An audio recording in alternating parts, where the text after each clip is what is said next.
আসসালামু আলাইকুম গাইস, আসলে সবাই ভালো আছেন? আচ্ছা, সিয়ামে আমার কাছে একটা ট্রিট পাই, সেটা আর কি দেওয়ার জন্য আজকে বাইরেছি। আজকে ভাগ্যটা এত খারাপ যে আমরা মোহাম্মদপুরে কাচি ভাইতে আইছি, তারপর আমরা যা দিই খাবার শেষ। এর চেয়ে খারাপ, এর চেয়ে দুর্ভাগ্য কি হইতে পারে আমি জানি না। এখন আমরা ধানমন্ডি যাইতাছি, যা দেখি কোনো খাওয়া দাওয়ার পাই নাকি। So let's. আচ্ছা, তো এখন আমরা চলে আসছি এখানে। সিয়াম বসে আছে, কিছু কও। আমার মনটা অনেক খারাপ। খাবার এখনো আসে না, সিয়াম বলো।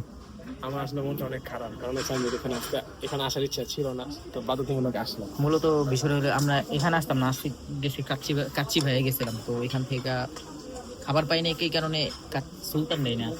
এই যে আমাদের এই ভাই আমাদেরকে আজকে সার্ভ করবে। থ্যাংক ইউ ভাই। কত ভালো লাগবে খাবার আসতে। আচ্ছা, 5 মিনিটের মধ্যে আমাদের খাবার আসা পড়বে। গাইস, হ্যাঁ ধরুন, বলো। এই যে গাইস, এখন হচ্ছে আমাদের খাবার আইসা পড়ছে। এটা হচ্ছে দম বিরিয়ানি না? এটা চিকেন দম বিরিয়ানি। কারণ আমরা নিয়োগ করে আসছিলাম যে আজকে কাচ্চি খাবো, আমাদের টার্গেট ছিল কাচ্চি ভাইয়ে, কিন্তু দুর্ভাগ্যবশত ওইখানে যা দেখি যে কাচ্চি শেষ, খাবারই শেষ ওনাদের নাকি। তারপর আর কি এখানে আসছে, এখানেও দেখি যে কাচ্চি শেষ, এখানে আছে জাস্ট দম বিরিয়ানি। এটা আমার ভাগ্য খারাপ না সিয়ামের ভাগ্য খারাপ, এটা আমি জানি না। আমার ভাগ্য মনে হয় খারাপ না, খারাপ হলে সিয়ামের ভাগ্যই খারাপ, কারণ আমার ভাগ্য ভালো। কারণ কাচ্চি দিয়ে যে প্রাইসটা যেহেতু এটাতে কিছু হলো কম, এটা চিকেন, এটা ভাগ্য আমার ভালো, সিয়ামের ভালো না। সিয়াম এটা আশা করি আমার ভাগ্যটাই খারাপ। কি করবো, আমি খুব দুঃখজনক। আমার অনেক কিছু কাচ্চি ভাইটা খাবো সালার পর মানে আমরা কি তাই কিছু করছো নাকি আমাদের ঘরটা খাওয়া আমার পুরো জাদু করাই খাই না, কি করবো। এটা খাইতে আমি ডেলি খাই। ঠিক আছে।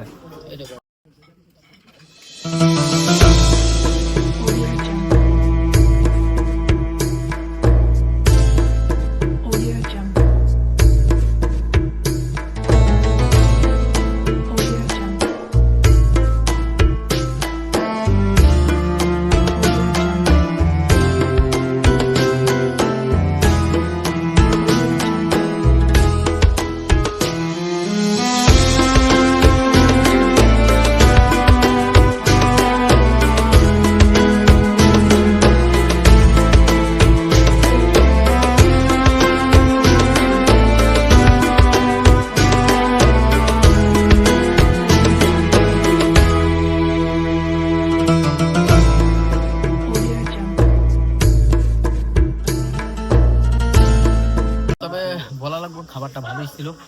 আচ্ছা, এটা প্রথম খাইলাম যে চিকেন দম বিরিয়ানি।